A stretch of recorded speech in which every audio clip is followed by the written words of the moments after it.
Hey guys, how's it going? It has been a crazy weekend around here. We got a lot done. I am sunburnt, as you can probably tell. It's been really hot all of a sudden, and then we're supposed to cool back down and then get hot again. We always joke here that Mother Nature is very bipolar. She's off her meds because she will be 60 degrees and raining, and then she'll be 85 degrees, and then 2 days later, she'll be back to like 55 degrees and storms, and then we'll have hail, and then 2 days later it'll be 107. It's hot and the sun it's out there, so we're gonna have to order some sunscreen this year. We had a really good week.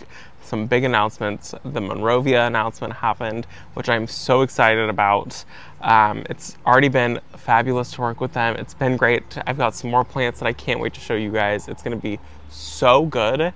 There are so many plants and it's gonna be amazing. I've got one that produces like 1,000 sunflowers per plant, which is, it's insane. So I can't wait to show you guys all of these. It's gonna be so good. I don't think that's coming out. I don't think I'm gonna be filming that video next week. I've got a million other things to do this week. It's gonna be a really good week, some big projects. And you guys know how ADHD I am with not being able to finish a single project. So we're gonna start another project and not finish it. And we're gonna probably start 2 more projects and not finish those. Because that's who I am as a person. So let's get into this. We did 6 videos. I keep saying 5. We do 5 videos plus a Q&A. So we did 6 videos. We did the Q&A last week. I have a huge announcement. Shopping for the patio. It didn't go as planned. Picking up my Monrovia plants. Planting a rose in the rain. Off to Grandma's house we go. And now this is slow gardening. So like I said, a lot was done this week. And I have pillows out here. These are actually just our house pillows. So I still have not found pillows that I want for this area right here. The first video that we did was I have a huge announcement and I'm so excited. And the first question on that was from Anne, and she had said, "Hey Robbie, many congratulations on the partnership with Monrovia. Can't wait to learn more about the Monrovia plants. Now that you're part of the Monrovia team, do you have any idea why Monrovia doesn't offer the option to order their plants online and ship directly to residents as it does proven winners?" So I'm not 100% certain on it, but the way that I understand it, it's because of the way that they care for their plants when they're shipping. They ship their plants in refrigerated vehicles, so they're not refrigerated, they're temperature controlled. So that way, should a heat storm come or should a winter storm come, the plants are all totally fine inside this truck. And so they want to make sure that when they're getting shipped to garden centers, they're sent properly and they're beautiful when they get off the truck and they're stacked appropriately. I think like half of the US, Monrovia uses their own Monrovia trucks, and the other half of the US, they ship out through a second company, but it still has those other trucks that have the temperature control in them, so that way plants are just like totally alive, no problems with them, and they're healthy. They will ship to local garden centers, but you have to find a local garden center that is signed up through their program to receive plants. So you can order online and then you can ship it directly to your local garden center. If you're in my area, I know that you can ship directly to, I think it's the Plant Barn and Magnolia, and there might be one other one in my area, in the like Chico area. So you can ship directly there, and then that way you know that you're getting like the healthiest, happiest plant and nothing happens in transit. The next question on that video is from Robin, and she had said, "Robbie, what are the evergreens behind you? How big do they get? They're beautiful." These ones right here, same ones from last week. These are arbovitas. They get pretty big. I think that they get like 4 feet wide, and then they can just continue to grow absolutely massive tall. I honestly think I'm gonna pull them. They're not thriving here. They look decent from this angle, but if you start to get close to them, they're not the happiest. So I know that they can survive. We've got 2 in the front yard that look absolutely amazing. They're in containers. They're doing great. They're evenly shaped. They're very happy. These ones, they're just right up against the fence. I planted them way too close, and honestly, I just didn't give them enough space, so they're not the happiest with me. So these ones are probably gonna end up getting pulled, and I'll plant something that can handle a little more restriction. But these are arbovitas, and they have been really pretty to look at though. The next question on that video is from Monica, and she had said, "When you say get rid of the chickens, what do you mean? Are you going to give them away to a family who will love them, or are you going to have them I'm getting a bit nervous. They will, okay, so we're probably gonna end up keeping them. We're gonna keep them until we move.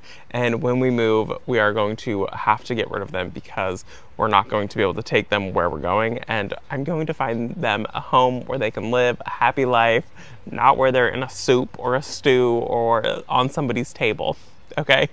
They'll be safe. The next question on that video is from D, and they had said, where are you guys moving to a general area? What does your forever home look like that you guys are working towards? So we'll either end up staying in this exact area, which I'm not too keen on because it's so hot. It's already hot. I'm sunburnt and I hate the heat and it's always this hot. Or I would really love to go to like somewhere like Fort Bragg or Crescent City, somewhere northern coastline, maybe even like lower Oregon border. I love the rain. I love the cold weather. I love the fog. Those are all things that I just have always loved since I was a kid. We want minimum of like 5 acres. 10 acres would be perfect. And we want good views. And then maybe some water close by. The dream. We're not too picky on what the house would even look like. We know that we would want something that maybe is old, has a little bit of character, or we would probably end up just building our own place. So the house we're not too worried about. It's mostly the land. We want good land. We want a beautiful view. We want to be able to do whatever we want to do on the land and have space. So that's the goal. Coastline with 10 acres, but I don't know if we could afford that. The next question on that video was from Mucker, and they had said, hi Robbie, many congratulations with Monrovia. Question, do you work with or would you plant fruit trees in your yard, maybe in containers, so you can take when you move? Not sure if you have many videos on that. I'm a new subscriber, love watching your videos, always make me smile, love your giggles. We do have some fruit trees. We have a lime tree and a lemon tree in a container, and then we have 4 apple trees that are actually in the ground that I need to be working on training into a sommelier. They're not trained yet, and I need to do some work to train them. So we do have 4, 5, 6 fruit trees on the property, and we used to have a plum, and it had like the best plums ever, and it was so good. And then it got canker in the trunk, and once a tree gets canker in the trunk, there is no coming back from it. You have to cut the canker where it's at. And so we were really devastated that it got that, because it was big, it was beautiful, and it produced the most delicious fruit. So we would like to have another fruit tree at some point that produces something else, because now we just have apples, limes, and lemons. And our neighbors do have an orange tree, and they bring us oranges when they've got them. So, and I can see that it's blooming right now. So it should be a good year this year. And the last question on that video is from Lucky Elfie, and they had said, finally Monrovia is getting smart. Are you only able to show Monrovia plants now on your channel? So that was a huge question that so many people asked. I am not, I'm allowed to show other plants on my channel, but out of respect, I'm going to try not to show other brands. I mean, if you guys watch some of these other channels, you'll see that they'll have a Monrovia can there, and they will talk about the plant. They'll be like, yes, this heuchera right here, yada, yada, yada, go over the specs, but they'll never say Monrovia. So that's kind of how it's going to go on this channel. Same vibe is if I have a proven winners plant that I am planting, which I think I only have 1 plant left that I need to plant, and it's the Mr. Poppins, which I wasn't even planning on filming on camera because it's not an exciting shrub. It just pollinates the Mrs. Poppins that I have. So if I do anything like that, I probably just won't even say their name. I will just say, this is the plant that I'm planting, and that'll be for pretty much every other brand that's out there, just out of respect for what Monrovia is doing for my channel, because it is now taking off so much stress off of me, because I am working so hard to get this channel like growing and taking off. I'm doing like over 70 hours a week just on this channel, which is funny because you guys see like a 15-minute video, and I know when I wasn't filming videos, I used to think, okay, it only took them, you know, maybe 30 minutes to film that video. But no, a 15-20 minute long video, there'll be probably 3 hours of footage, and then so it took 3 hours to film the project, and that's not including setup of the project that I was going to do, and that's not including like editing the video and then uploading the video and going in and doing all of the like links and getting everything. So a lot of hours go into this, and a lot of emails go into this, and I was not prepared for that, but I am enjoying it. And also, I'm drinking water. It is a really exciting thing to happen, and you guys are going to see a lot of Monrovia on here, which I'm excited about also, because I know a lot of you guys watch a lot of other channels, and you're not just watching just my channel, and you guys are learning so much about one brand, and I don't think you guys need one more person shoving that brand down your guys' throat. So that's the same reason that I also didn't work with like Vigo. They asked me to work with them. I told them no, just because you're hearing about it on Janie's channel. I'm not working with a fertilizer company because I don't want it shoved down your guys' throat. So I'm very, very particular about who I work with. I'm currently now working with Monrovia and Bootstrap Farmer, and that is all I work with. With that being said though, it's not that I'm not going to talk about those things, because I love Espelma's product. I just can't get it very easily, so now I'm using EB Stone because I'm able to get it. Like the soil that I use, you guys know I love the Fox Farm soils. I'm not sponsored by them. I don't earn any commission off of it. So I'll still mention any brand that I find that I absolutely love, but those are the two that I am working with. And the next video that we did was shopping for the patio, and it did not go as planned. I was trying to get some pillows and some tables, and I ended up buying plants because that's who I am as a person. Whatever though, it worked out. I'm still loving the plants. We've got the heuchera and the fern, and they look great. First question on that video is from Teresa, and she had said, have you considered getting an outdoor rug? I think it would tie the space in well. We've thought about it. We decided very quickly not to, just because of the dogs and how much dirt and leaves and hair gets on the ground. We used to have one of those like outdoor rugs that was like those plastic ones, and even that just got so gross so fast. I live in the country, you guys, and it's just dirt. I'm right next to orchards. There are dirt roads all around us. There's a train, so it's very dirty out here. So anything on the ground gets even worse. I did have a few you guys mention like possibly painting something on the ground, and I'm thinking about doing that, but we really want to put a new like patio down. I want to do a stone patio. I need to talk to a contractor. That's just, you know, I need to finish a million other projects first. So we're not going to do a rug out here.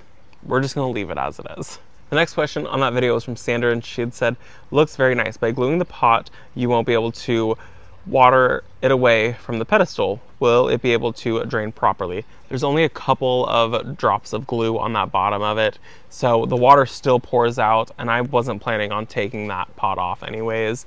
And honestly, it's hot glue. It'll pop off if I decide to change out that container, which I'm going to do eventually.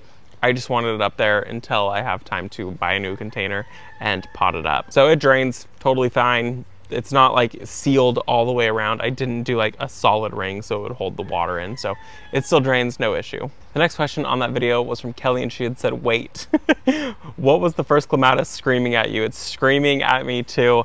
It is called Pink Champagne Clematis. I bought it, I love it. It was $33, full sun, zones 4 through 9, and it gets about 8 feet tall. I'm so excited to plant that clematis. I've killed so many clematises, so I'm really hopeful this one survives on me. And the last question on that video is from Jeanette, and she had said, I love the dogwood too. Are you sure you don't have a spot for it? I am still thinking about it, because I'm thinking in the front yard it would look really pretty. So possibly in the front yard, because I just think that that would be so gorgeous. Right by the road, everyone would see it. It's so pretty. I have a maple up there that is pretty in the fall time, but it doesn't do a whole lot in the rest of the year. And I think a dogwood with the blooms would be way more striking. So probably in the front yard, I could find room for it. And the next video that we did was picking up my Monrovia plants. Exciting day, an exciting day it was. Oh, so many good plants. I can't wait to share all of them with you guys. And I was going to pull a couple questions from here, but I already answered them. It was about working with the brands and what does that mean. So I think there's going to be a few questions on this one. The first question on that video was from Joanna, and she had said, is your front door the same color as Janie's? If so, what color and brand is it? I really like what you did. I'm getting such a kick out of watching you and Janie together. Our doors are actually different, and they were painted about the same time, and we weren't planning it. So it's kind of funny that we chose almost the same color. We're basically the same person. Mine is called Jungle Camouflage. It's by Bear. Got it from Home Depot. I can't remember the name of hers. But it's really, really pretty, like soft sage color. It's really, really nice. I love it. And the next question on that video is from Judy, and she had said, did you buy some acreage that you're not telling us about? I wish that I bought some acreage that I wasn't telling you about, but I have not. I promise that I will tell you guys the second that we even like are talking about selling this place and buying acreage. We're at minimum a year out, possibly 2. Just to give you all a timeline, my plan is to be gone in 2 years. Like 1 acre would be like the bare minimum that I think I could live on. And not 115 degrees. And the last question on that video is from Jill, and she had said, oh boy, lovely plant haul. May I ask what the black liner is you have in the back of your car for protection? I'm currently using cardboard, and though it is functional, it is not the best choice. Thanks for sharing everything and keeping it real. I was using cardboard until very, very recently. I was actually using like little like box liner things, and it still got dirt everywhere. This I got from Amazon. It's actually for dogs, but it works so good for plants. I don't get dirt everywhere, but I still get dirt some places. Brent gets annoyed because I don't know how I get dirt everywhere, but this helps a ton. And it just kind of like folds up and all the dirt comes out of the vehicle. It's fabulous. I will link it down below. I think I got it from Amazon. It's really, really great. The next video that we did was planting a rose in the rain and saving my seedlings. The first question on that video is from JRP, and they had said, I love that you moved the bird bath forward. Question, what about replacing the grass with a few red hookas? It would add a nice color contrast to that area. Also, could you perhaps put one of your spiral topiaries over the other side to mask your utilities? If you left it in a pot, you could move it as needed access. Problem with the topiary over there is that it needs to be able to handle shade. 2 topiaries that I have want sun, but I think that's a great idea. We could put some type of like Japanese maple. We could put something else over there in a container. We used to have a Japanese maple that was much shorter. I'm gonna need to find something that's tall, which I saw one at Home Depot that was tall. So that's actually a really good idea. Something tall that can handle shade to hide that utility box that's there. That's our solar, our power lines. That's like everything that goes right there. And then adding the hookas, the red, I think that's a really good idea. I've got 3 hookas that Monrovia had sent out, and I think that those would be really pretty there. So that's a good idea. The next question on that video is from Angie, and she had said, will you be expected to learn the proper names of plants now? Look, Monrovia knows who they brought on. I can't spell, I can't read, but I can show you some pretty plants. So, I don't think so. The next question on that video is from Vicky, and she had said, hey Robbie, congrats on your partnership with Monrovia. So excited to learn more. Do you have a link to the trellis? Thanks. I will put it in the description down below. I totally forgot, and I'm sorry. And the last question on that video is from Row Gardens, and they had said, can you grow caladiums? Might be a beautiful bright accent in the pot. I love caladiums, and I kind of forgot about them. I kind of want to get my hands on some caladiums. I even just saw some at the plant barn, and I like saw them and I was like, oh my gosh, they're beautiful, and then right out of my head, didn't even think about them after that.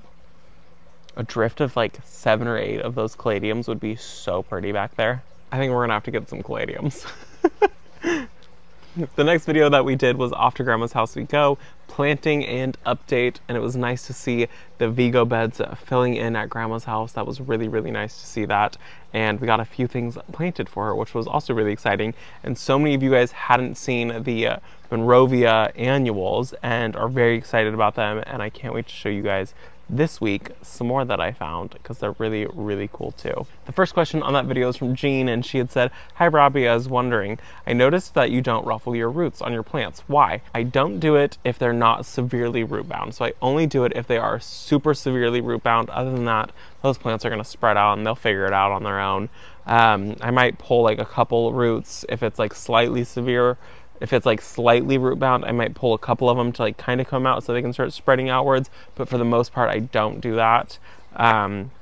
They figure it out. They always do. The next question on that video is from Patty, and she had said, what if we painted Grandma's fence like yours? I think Grandma would love if you went over to her house and painted her fence for her. I've thought about it because it would look so pretty, and she has a brand new fence up on 2 sides of the property. She needs to do 1 more side still, like us. And I think it would be really pretty. It would be really nice. It'd make her plants pop for sure. It's a lot of work. If you, Patty, want to go over to Grandma's house, just let me know. I'll meet you there. We'll paint her fence together. The next question on that video is from Miss Lindsay Stratton, and she had said, what is the powdery fertilizer you put in the hole before placing the plants? Thanks. That is this. EB Stone Organic. Okay, hi Freya. That is Sure Start by EB Stone. It's been great. I've enjoyed using it. I just find it locally. That's the only reason that I'm using it. I used to use this Moma Biotone, but I had to order it online, and it was like $60 online or something like that, where the EB Stone, I think I can get like a 50-pound bag for like 40 or 50 bucks. So EB Stone Sure Start. It's great. The next question on that video is from Julie, and she had said, I love your grandma's videos. Does she ever watch your YouTube videos or get to see your gardens? She would be so proud. Grandma has breakfast with me every single morning that I post a video. And then she texts me on the days I don't post a video. She goes, I missed having breakfast with you this morning. So hi, Grandma. And yes, she does watch. She does occasionally comment on a video, and she sees every single video. And then she occasionally gets up to the house and she comes into the backyard. Last time she came up, we hung out for a little while. We're trying to get it so we can play cards over here. We'll see when that happens though. But she does come up to the property. She at least comes up, I don't know, at minimum twice a month. She comes and she drives up here, and then we're usually at her house. Try to do it once a week-ish. We try to see Grandma at least once a week, whether it's just for like a quick visit, or she comes by my work, or I stop by her house for something really fast. So we hang out with Grandma a lot. The next question on that video is from Anne, and she had said, OMG, that colorful kitty and dragon at 10 minutes are so cute. Where did Grandma get those? I'd love to put them in my children's garden. That's funny because Grandma calls it her kids' garden. I'm sure she got those at Hobby Lobby because that's where she gets everything. She loves Hobby Lobby. That's her like go-to place. Grandma, if I'm wrong, leave a comment down below. Because she loves Hobby Lobby. She's always there. She's always finding something new. And the next question on that video is from Heather, and she had said, hey Robbie, I noticed that you've been using the Fox Farm Ocean Forest. Do you like it better than the regular Fox Farm brown bag? It's honestly just out of like accessibility to be able to find it. The guy that we had been buying all of our soil from, he ended up not selling it anymore, and he sold out of all of his bags. When I had gone last time, the brown bag, which is the Happy Frog, he was sold out of it, and he only had the Ocean Forest, which is a slightly smaller bag, but it was the same price. That was the reason that I had been buying the Happy Frog, was because I was getting more soil for the same price, which it was like 13 bucks, so super cheap either way. I ended up just buying the last of the Ocean Forest that he had just because he had it. It turns out that I really like it. I think that they have different uses in the garden. The Ocean Forest I think is really great for like seed starting and for like finishing off topping beds, while the Happy Frog I think is fabulous for filling your containers and like taking up that space in the containers. We are now going to be getting it from Kinney Nursery, which is quite a bit further away from us. It's like 10 minutes away, so it's not that far. But we'll be getting it there, and Brent picked up some bags, and it was $13 back there, so still a killer deal, especially when I see some of you guys saying that you're paying like $40 a bag. That's insane. It's all made here in California, so it's Humboldt County, which is not far from us. So I think that might be the biggest thing, is they're having to ship the dirt across the US to you guys, and so it's costing way more. So honestly, I would just see if maybe you can find something that's local, that's like more comparable, because that's a lot of money to pay for a bag of soil. And the last question on that video is from Susan, and she had said, curious as to why planting in pots versus in ground. The main reason is Grandma likes to play shuffle in her garden. She likes to move this pot over here and that pot over there and enjoy it over here for a while. Those palms used to be by the fish tank, now they're over here. And that's why Grandma just likes to be able to play shuffle in the garden and move things around. Why are you pointing at me, Brent? Is that not like you? Is it not like me to move? You can't see it. To move these boxwoods? Same reason I move things around. I got it from Grandma. We play shuffle in the garden, okay? And the last video that we did this week was, now this is slow gardening, and I hate the heat, and I still hate the heat, and I will always hate the heat. And I'm so glad so many of you guys talked about how you hated the heat, and your temperature range is the same as mine, because there's been a few people that made me feel crazy because I complain after 75 degrees, which we will hit easily over 100 degrees. We'll hit probably 112, 115 degrees. And we will hit that every single day for about a month, and we'll cool down to about 100 degrees at nighttime. There is no like letting off of the heat here during the summertime. It gets brutal. It's really, really hard. That's one of the main reasons we want to move. Which there's no humidity here, which is really nice. It's very, very dry, but you go outside and you're like, it's terrible. The first question on that video is from Bearbell, and they had said, where are you going to plant all that corn? That's a great question. In the vegetable garden, somewhere. The plan was to get the fence finished like 2 months ago, and we didn't. So there's that. And then I was going to plant it along the fence line. That was the plan, was to get it planted there. It would have been perfect. Maybe I just have to wait now and not finish the fence. I don't know. I need to get the corn planted. I don't know where I'm going to plant it. I have 2 different types of corn. I have broom corn. I'm trying to grow my own broom, literally a broom. And then I've got normal corn to eat. So I need to figure out where I'm planting both of those. The next question on that video is from Cheryl, and she had said, I like your frog. I haven't met him, but maybe you will have tadpoles. Do you think that you should build a pond for the babies? We hadn't met him until recently either. Actually, you guys met him at the same time I met him. We didn't know he was in our yard. We've just been enjoying his croaks for quite a while, and I really hope that we have tadpoles. That would be so amazing because I would love to have more frogs. I love the sound of them. I grew up at one of my other grandparents' house, and they had a swimming pool, and it always had frogs in it, and it was just amazing. And we were like forced to take a nap in the middle of the day, and you would just hear the frogs, even in the daytime. It was amazing. So I really hope that we get more frogs. And as far as building a pond goes, Brent would love to turn the entire backyard into a pond for them. So that won't be happening. I can't afford that. So until I can get somebody who wants to come out and build us a pond and dig a giant hole, they're gonna have to like share a little teeny tiny round pond. The next question on that video is from Maria, and she had said, I propose the next Q&A to be filmed in the secret garden.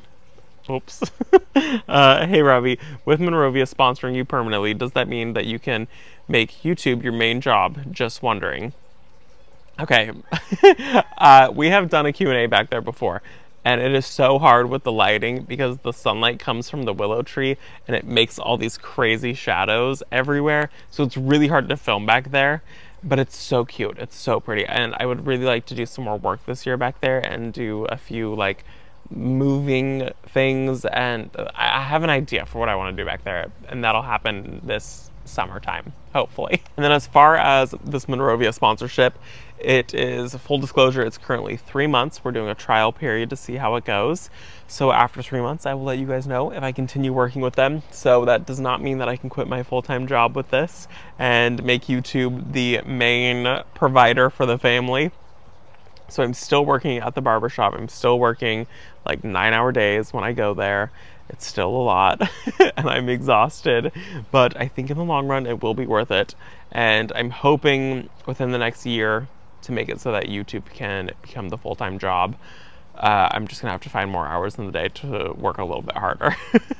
The next question on that video is from Rockin' G Farm, and they had said, what are the best flowers for fragrance? I want people to walk into my garden and be engulfed with fragrance. Okay, so if you are looking for fragrance, this is kind of weird, but you might not be looking for the craziest blooms. So the things that are going to smell the absolute best, like if you can grow a citrus, lemons and oranges, if you can grow those even in containers, they will perfume the air like there is no tomorrow. Like it's insane how much they smell and how good they smell. I would really recommend growing those. Then you'll get some fruit out of it too, which is cool. And I would also recommend, there are some roses out there that smell really, really good. The Coco Loco smells really good. Desdemona smells really good. There's a few of them out there that are like really like, they're grown for how they smell. I would grow lilacs. Those always smell absolutely amazing, and those get beautiful blooms on them. I would grow things like honeysuckle and jasmine. I would grow like sweet peas on a trellis. That's going to be absolutely amazing. People will love that smell. Like, especially if you're gonna grow any of these though, like you wanna make sure that you're growing them by areas where people are, like grow sweet peas over an arbor where people walk through. Put an orange tree in a container next to where you sit on your patio. Grow a lilac kind of tucked in the back corner, whatever way the wind blows on your property. So if the wind always comes from the south, put it on the south so that way you get hit with the air when you're in the north side of your property. Like, just think of those kinds of things. Honeysuckle, jasmine, those are just gonna bloom like crazy, but you gotta make sure that you got the space for those, and that you're willing to keep those in check also though. But those are really good ones. Another thing that I don't often remember the smell of, but I know a lot of people do, and Brent does also, is butterfly bush. That's a really big one, and that wants full sun, and to basically be neglected, and cut it in half. So butterfly bush is also a really good one. And the last question for the week was from NC Flower Girl, and she had said, "Whoa, I've never seen honeysuckle leaves that big. When is it going to bloom? That will be a show for sure." I don't expect to get any blooms off of it. And I know that sounds crazy. I'm sure we'll get a few blooms here and there off of it, but I really am not expecting to get too many.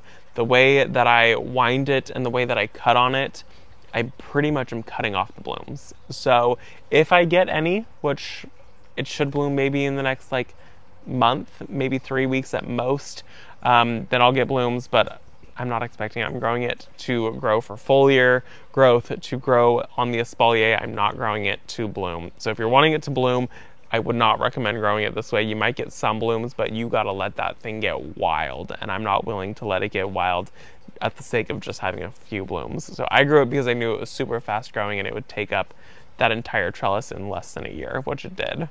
So that is going to be it for this video, you guys. Thank you for coming along with me last week, and I can't wait for you to see what we do this week. It's going to be good. I got some big stuff planned. I'm already exhausted. I'm already sunburnt, so it'll be interesting.